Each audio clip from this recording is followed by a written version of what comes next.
كبسولات منع الحمل مش بتساعد ابدا على زيادة حجم الثدي. لما بتبدأي تستخدميها كل اللي بتعمله انها بتبدأ تحبس المية جوه الجسم بتاعك، بالتالي بيبان شكل الثدي ان هو اكبر، لكن ده تأثير مؤقت وهي ابدا مش بتساعد على الموضوع ده.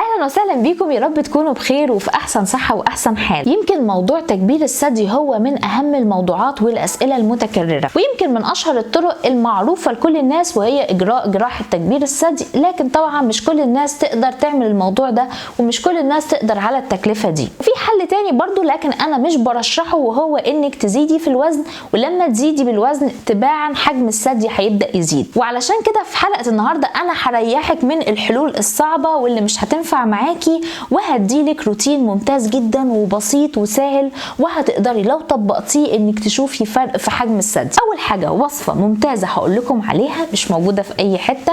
تاني حاجه هقول لكم على مشروب هنستخدمه الفتره اللي احنا هنعتمدها علشان نكبر حجم الثدي. واخر حاجه 4 تمارين، بس انا مش هقول عليهم تمارين لانهم ابسط بكتير جدا من انهم يكونوا تمارين متعبه، لا اطلاقا، هم كام حركه بساط جدا هنعملهم مع بعض. طيب خلينا نتكلم اول حاجه عن الوصفه اللي احنا هنعملها النهارده. طبعا كلنا عارفين كبسولات فيتامين اي واللي ظهرت قدامكم دلوقتي. هنستخدم كبسوله من كبسولات فيتامين اي وهنفضيها كويس، وهنبدا ناخد الزيت اللي موجود جواها وهنبدا ندلك الثدي كله. ده بيحافظ على الثدي بتاعك من حدوث الترهل، وبالتالي بيديله مظهر مشدود، ودي بتكون اول حاجه بتساعدني في الروتين وبجهز بيها الثدي للوصفه اللي انا هستخدمها. بعد ما عملنا التدليك هنستنى ساعه، وبعدين هنبدا نستخدم زيت مشهور جدا وكتير منكم عارفه، وهو زيت الحلبه. الحلبه بتساهم في زياده مستويات الاستروجين عند الاستخدام بتاعها، وبالتالي بتبدا تعزز انقسام الخلايا، وطبعا برضو الخلايا اللي بتكون موجوده في الثدي، وعلشان كده بتديله شكل اكبر. هنجيب الزيت بتاع الحلبه وهتبداي تدلكي الثدي كله في حركات دائريه لغايه لما تغطي المنطقه بالكامل، وهتعملي الوصفه دي كل يوم بالليل. وبكده خلصنا الوصفه اللي هنستخدمها. نيجي للمشروب. المشروب اللي هنستخدم فيه بذور الشمر. تناول البذور دي بيساهم في زياده مستوى الاستروجين في الجسم، دي اكتر حاجه بتساعد على تكبير الصدر بشكل طبيعي. طيب ازاي هنشرب البذور دي؟ افضل طريقه انك هتجيبي ميه وتغليها. الميه دي تقريبا الحجم بتاعها من 100 ل 200 مللي، وبعدين هتشيليها من على النار وهتحطي 2 ملعقه صغيره من بذور الشمر فيه. هتقلبيهم كويس جدا وهتغطيهم وتسيبيهم. هتستني من نص ساعه لساعه، وبعدين هتقدري تشربي المشروب ده. تقدري تشربيه مره او مرتين في اليوم. ودلوقتي نيجي ل4 تمارين مهمين جدا وسهلين جدا هنحاول نعملهم كل يوم، او يوم ونريح يوم ونعمل يوم تاني. التمرين الاول وهو الوول بريس او الضغط على الحائط. في التمرين ده بتكوني واقفه قدام حائط بشكل مستقيم، وتحطي ايدك عليه كده، وبعدين تبداي تدفعي على الحائط، يعني تميلي على الحائط وترجعي تاني، تميلي وترجعي تاني. التمرين ده هتعملي 20 عده وتريحي 15 ثانيه، وتعملي 20 عده تاني وتريحي 15 ثانيه، وتعملي 20 عده تالت. اما تاني تمرين وهو تمرين البوش اب او تمرين الضغط. التمرين ده بيبقى فيه صوره منه مبسطه،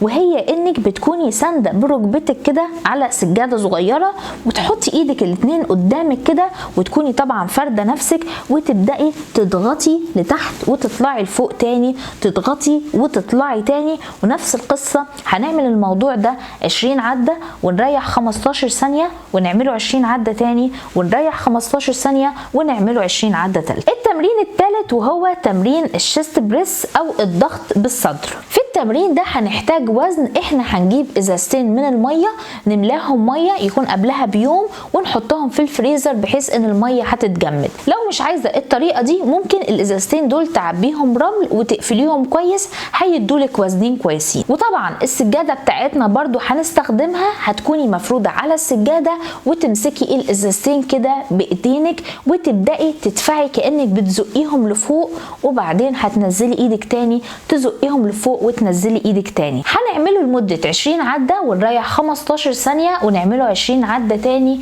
ونريح 15 ثانية ونعمله 20 عدة تالتة. اما اخر تمرين وهو الكوبرا بوز او وضعية الكوبرا، وده طبعا متاخد من فكرة تعبان الكوبرا. في التمرين ده بنكون برضو مفرودين على السجادة، بس بتكون بطننا هي لناحية السجادة، بنكون مفرودين تماما لكن ساندين بايدينا، ونبدأ نرفع راسنا لفوق كده ونحاول نرفع على قد ما نقدر ونرجع تاني، وهكذا نرفع راسنا ونسحب لفوق لأقصى حاجة تقدري عليها وترجعي تاني. بس التمرين ده اعمليه بهدوء كده علشان ما نأثرش على العمود الفقري. نفس القصة هنعمله 20 عدة ونريح 15 ثانية و20 عدة تاني ونريح 15 ثانية و20 عدة تالتة. قبل ما اختم الحلقة خليني اقول لكم على نصيحة مهمة اعتقد كتير منكم ما يعرفهاش، ان حمالة الثدي اللي بتلبسيها ليها تأثير كبير جدا في موضوع حجم الثدي. لو بتلبسي مقاس صغير جدا ده بيؤدي الى تصغير الحجم وتسطيح الثديين، او مثلا قديمة واتغسلت كتير وزي ما انتوا عارفين مع تكرار الغسيل